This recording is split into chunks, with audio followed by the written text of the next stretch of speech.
So you want to cross the 100K mark in yearly earnings.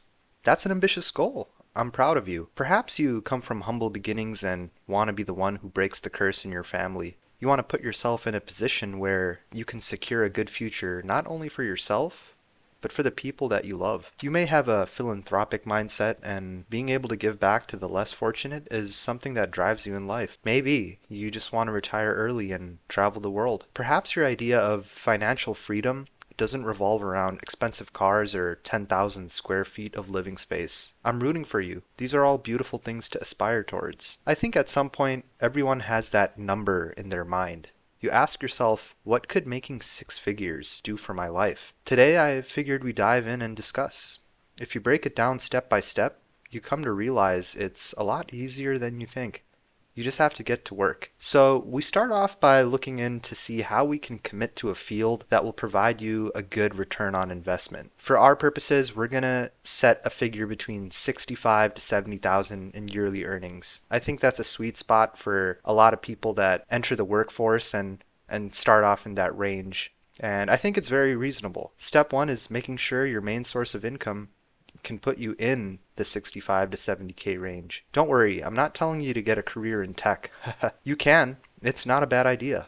Is it oversaturated? Absolutely. Is the market bad right now? You bet. If it's something you have a natural aptitude for and is something you can see yourself working in, have at it. I have plenty of friends in tech that make great money, but maybe you're like me. You went to school for business. In that case, I'd advise landing something in accounting or finance. I've worked in both of these fields and overall, they're stable. And you can get to the 60 to 70K mark relatively early on in your career. If Microsoft Excel is not your fancy, maybe working in marketing or sales is a better fit for you. Sales is huge.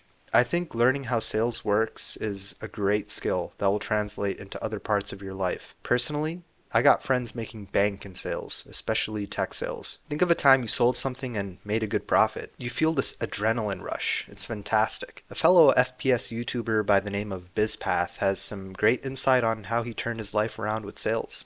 Check him out. He has some great information to share in that area. As far as going to college to get a good paying job, you might be looking at the big picture and wonder if you really want to commit to spending 30 to 40 years in the corporate world. I'll be the first to tell you, that's not me.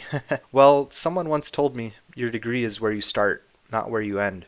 Get your foot in the door, you probably won't be doing the same thing forever anyways. You always have to start somewhere, kind of build up, and your life can take a different path. You'll learn new things, you might find a new career that might be a better fit for you, and that's fine. If you're social and often spend time looking at nice houses online, maybe you have the creative zeal to market those listings. A real estate license is a great way to put yourself on track to make some great commissions in a matter of a few months. The best part is, you can do this alongside a different career path and treat it as a side hustle. It really depends on what your financial goals are. I think a real estate license is a great asset to have. Not only do you learn a lot about houses, but like I said, you can use that on the side to kind of do something on the weekends, make some extra cash. There is a huge demand for trades right now. Depending on which route you take, you can become certified in less than a year. The nice thing with trade school is you're essentially getting paid for your apprenticeship while you attain certification. I know a guy who works in HVAC who drives a Porsche 911. Electricians, plumbers, carpenters, auto mechanics, welders, there's a lot to choose from. So you've put yourself in a position where you make, let's say, 70K a year from your main source of income. We have about $2,500 of additional monthly income that we need to come up with. It won't be easy, but it's doable.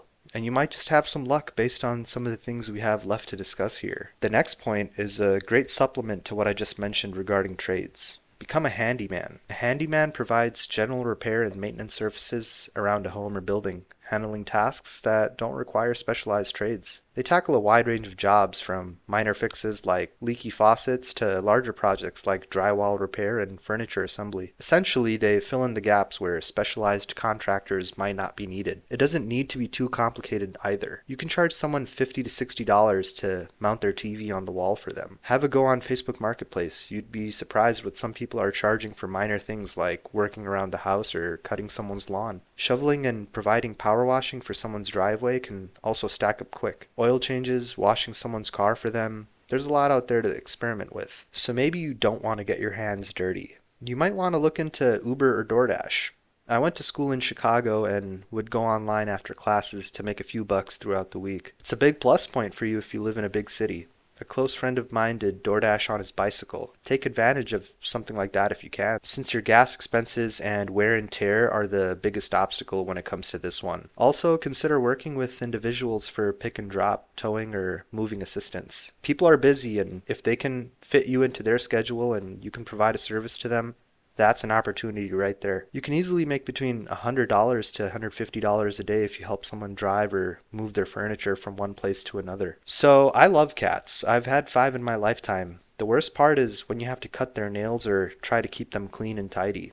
If you love being around pets, maybe you can offer pet grooming services on weekends or even walking someone's dog. I've heard the tips are pretty consistent. It might not be the most lucrative option on today's list, but if it supplements your main hustle, it might be worth looking into. An honorable mention for sure. You should try selling stuff online. This is a fun one. You hear about it a lot.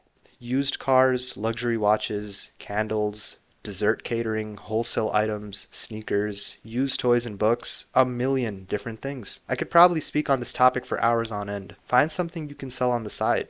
If there is a market for it, there is money to be made. It really depends if you're someone that wants to make a full-fledged Shopify store or rather work on local deals. I remember the times when I was in high school and I'd help my uncle list cars on Craigslist. I feel like we've definitely shifted on from that. I don't think I've frequented Craigslist in recent years, but cars is huge. You could definitely buy some cars, and I think a good rule of thumb to follow if you kind of want to dive into that is try to pick a car that you've worked on or have owned personally. You'll know some of the major things that stand out and what to look for, and you can a lot of times make those quick fixes, do those repairs. If you have good relationship with a certain mechanic, you can create some type of like a structure where you're bringing those vehicles to them and they can fix it and you can and sell it on that way. Speaking of online stuff, you can actually teach people stuff as well.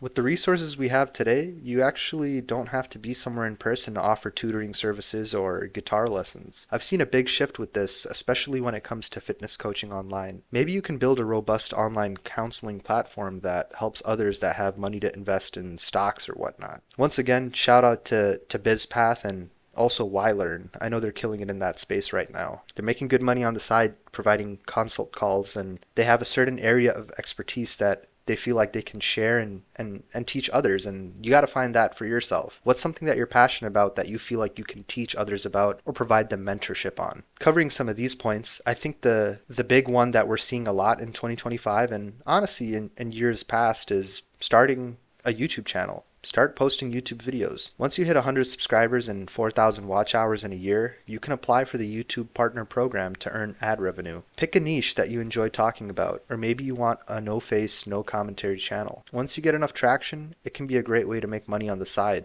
Perhaps even full-time if you get lucky. So let's assume that we've reached that 2,500 a month mark. Now, what do we do? Considering that all other things are staying constant in our life, we're not upgrading our lifestyle to luxuries that we don't really need, we invest the rest.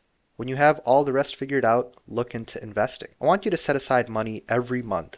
$100, $50, whatever works for you. Scared money don't make money. If you have a lot to work with, you can be an angel investor on certain projects. I'm sure we've all had those conversations with friends and family regarding huge business ideas. Speak some of those things into existence. Keep an eye out on real estate. Look into things like Airbnb arbitrage. You can make good money co-leasing properties. Or maybe you want to play the big game and buy commercial. Start somewhere and scale the platform with incremental steps. The biggest thing you have to realize regarding whatever outlets you utilize for making some extra money on the side is you have to start now. It's one day or day one. It's really up to you to decide. I'm sure a lot of us have had this thought where we're like, I wish we had started earlier. We can't take back the time, but starting now is the best that we can do. So really get to work, plan towards it, kind of going over the list that I mentioned. Look at stuff that you like. I think a big thing that's important is it's not just about making money. Try to monetize something that you enjoy, something that you're passionate about. What is something you're on the fence about starting? I'd love to hear from others in the comments below. Hope everyone enjoyed this quick video. I hope to make more videos on topics like finance, investing, relationships, and other things that can help us all level up in life. My name is Sam Sagar, and I'll see you guys in the next video. Take care.